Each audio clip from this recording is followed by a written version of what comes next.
Hey guys, in this month's Historical Fiction 101, I'm going to be talking about the 2019 adaptation of Little Women.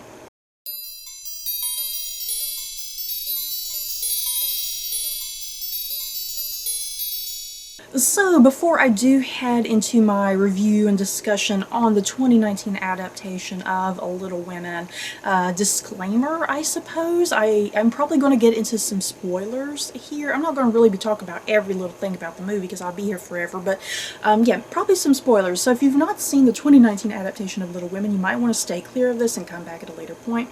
But yeah, you guys, let's get going. Little Women just recently released right near the end of 2019. I believe I saw it, I saw it like one of the last days of December. I managed to go see it sometime before December ended, and I loved it. Yeah, guys. I wasn't really quite sure what to expect. I mean, I've seen various other adaptations of Little Women in the past, and I just kind of kept thinking to myself, why do we have another adaptation? You know, why do we have another adaptation of Little Women? There's just so many. What is there new to say? And oh boy, was I pleasantly surprised with this adaptation, you guys, because it totally worked for me. And even though it was telling the exact same story, it actually had a lot to say, especially with just modern society and women in general, I suppose. So yeah, Little Women, based off of the book by Louisa May Alcott. And you guys, to my shame, as an English major, I have never read Little Women. Oh dear. I've never read it. I'm very ashamed about that. But I'm hoping to remedy that sometime in the future.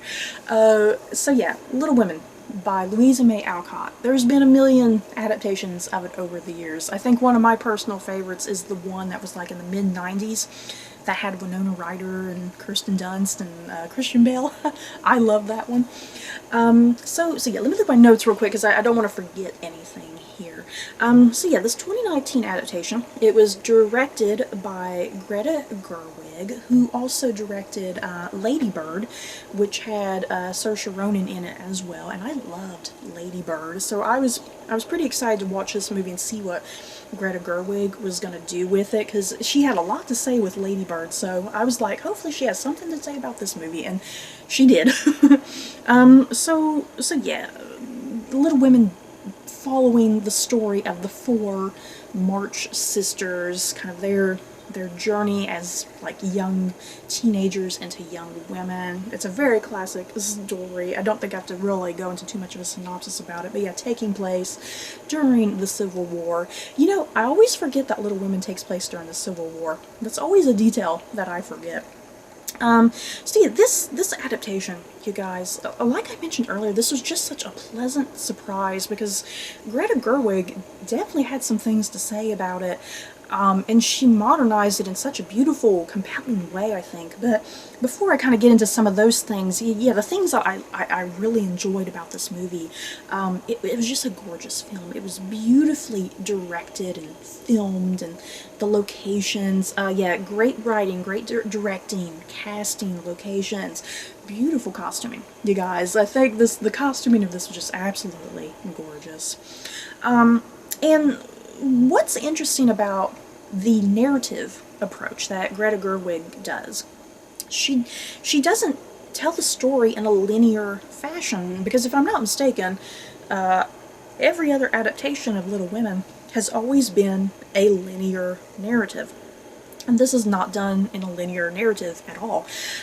She takes a very different approach, which at first I found a little jarring, because the movie opens and you're in more of like the present day, I suppose.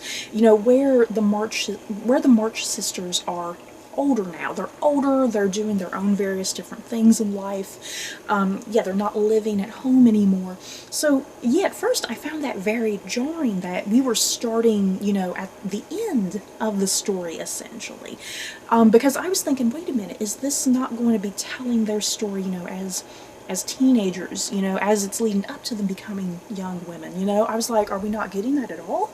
So at first I was a little kind of shaken up about that, because I was like, wait, what's happening here?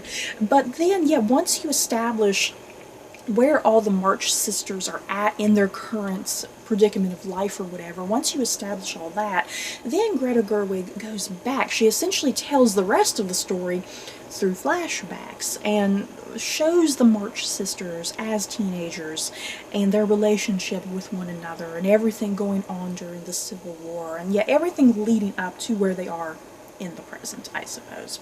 So I loved that approach. You guys, I absolutely love the non-linear approach. It never got boring or confusing. I think Greta Gerwig did a great job of really establishing where you were at any given time, you know, especially through either the costuming or maybe the hair, or sometimes even just kind of a change in color scheme almost, that you were able to kind of tell where you were in each stage of these girls' lives, you know. So yeah, it was never kind of confusing. I really loved that approach. It actually made things more interesting, to be quite honest. It made things more interesting that it's like, you know where the ending is. You know, you know the ending. It's a matter of, well, how do the girls get to this? You know, how do they reach this certain stage? What are the events that lead them to this particular moment in their lives? So yeah, I want to talk about the ending. That's what I was saying at the beginning of this review. I'm probably going to talk about spoilers a little bit. I definitely really want to highlight the thing that I really loved, and that was kind of the twist ending, almost, if you want to call it a twist ending, because the character of Jo, she's a writer. She's depicted as being rather like a tomboy.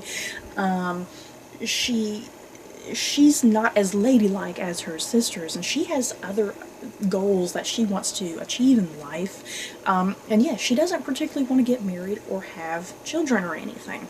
So Jo, in all adaptations, and I believe, like I said, I've never read the book, but I believe the ending of the book is the exact same way, that Jo, she refuses Laurie, the character Laurie, she refuses his advances, but she ends up marrying that other guy who's like a writer as well. He's kind of critiquing her writing. She ends up like marrying that guy. In most adaptations and whatnot. And it's kind of like, oh, Jo does get her happy ending, and yeah, she kind of falls in line with what women were supposed to do during that time period. Women were supposed to get married and have children. And yeah, the very thing that she wanted to avoid, she ends up doing at the end of most adaptations. So what I loved about Greta Gerwig's approach is that you think the narrative is going there. You think the narrative is going there, but then you get this ending where Jo is talking to her publisher, and the publisher is like, you need to make sure that she gets married, she has children. But yeah, Jo is talking to the publisher like, I don't want to do that. I don't want to sell my heroine, you know. She essentially is like, I don't want to sell my heroine to a wealthy man or whatever. So Jo, her initial ending is that she wants her main character in her book to be single, have no husband, have no ties. But yeah, the publisher kind of talks her into making her leading heroine get married and whatnot. And am I making sense, you guys? If you've seen the movie, you know what I'm talking about here, because I feel like I'm not being really coherent with how the ending plotline goes and the big twist there. That the ending that you're typically given with Little Women, that's usually the standard that you get, but it's not really the ending. It's almost a fabrication, almost, just to make the viewer and the reader happy, I suppose, when Jo herself doesn't want that ending. So I really love that ending because it gave a lot of just meaning overall to the movie and why it was being adapted in 2019, essentially, why we're getting yet another adaptation of Little Women. It just really modernized the text, modernized the characters, had a message to say about women and women's station in life, especially during the 1800s and whatnot. And yeah, Jo, even though she does kind of succumb and it's like, okay, fine, I'll give my publishers and readers their standard stereotypical happy ending, but yeah, that's not really the ending she wants for her heroine. And yeah, I was reading interviews, Greta Gerwig, in interviews that I was reading with her, she was talking about that Louisa May Alcott, that she herself, the author, she never married or had kids, and that the way Little Women ends, she didn't really want Joe to get married or have kids either in the original book. But yeah, her publishers kind of forced her to make Joe have that standard stereotypical happy ending. So I like how Greta Gerwig, she kind of, she balances both sides. You know, she's kind of given you that standard ending that Joe does have that happy ending with that one, is he French or Italian? I can't remember. She gives Joe that ending with that man. That's what you're kind of seeing, but not really, I suppose, if you want to read into it. So I really like that, you guys. I really love Greta Gerwig's kind of twist ending, if you want to call it a twist ending, and how she kind of adapted that and modernized it and really just had something to say there. Because once again, just talking about Louisa May Alcott, and that Louisa May Alcott didn't really want to end her book the way that it ends. A lot of female writers during that time period, they were pressured into delivering a story that they may have not wanted, and because yeah, publishers, they wanted their heroines to be married and tied down. They didn't want their heroines to be free and loose and out there, you know. They needed to be moral guidelines and moral centers to how young ladies should behave and act, I suppose. So I really appreciate what Greta Gerwig was doing there with the ending, because it was kind of brilliant and rather genius. Like I said, if you've seen the movie, you know what I'm talking about, how that ending is adapted and kind of twisted a little bit, because it's kind of like, oh my, I love this. So yeah, talking about some of the acting really quick, I just kind of want to run down everybody. Saoirse Ronan as Jo, you guys. Saoirse Ronan, just another fantastic performance. I don't think she's ever given a bad performance in her life. I seriously, I've been watching Saoirse Ronan since she was a little girl, you guys, when she first popped up in Atonement. I've been in love with Saoirse Ronan. She is just such a brilliant, captivating young actress with, I think, a great future ahead of her, because she's just getting started. I loved how she played Jo. Something kind of different about her portrayal, almost, you know. I mean, she really embraced kind of that tomboyishness, and you know, not being like your standard stereotypical lady, you know. Jo's just really rambunctious and flamboyant, and yeah, she wants to act, and she wants to write, and she wants to just do all the things that guys are doing, you know. So I love Saoirse Ronan's performance, just very captivating and engaging and very emotional when it needed to be. And then yeah, Emma Watson, you guys, Emma Watson as Meg.